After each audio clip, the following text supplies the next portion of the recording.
B J پی کو شاید اس بات کی غلط فہمی ہے کہ ہم حکومت ان کی طرح کرتے ہیں. ہم مذہب یا علاقہ دیکھ کے فیصلے نہیں کرتے. یہ بی جے پی والے ہیں جنہوں نے مرکزی حکومت میں اس ملک کے لگ بھگ 15% آبادی کو حکومت سے باہر رکھا ہے.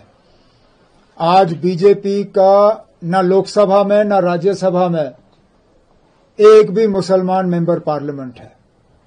مرکزی حکومت میں ایک بھی مسلمان جو ہے وزیر بننے کے ان کو قابل نظر نہیں آیا. تو وہ پہلے اپنے گریبان میں جھانک کے دیکھیں، پھر ہمارے اوپر جو ہے انگلی اٹھانے کا کام کریں.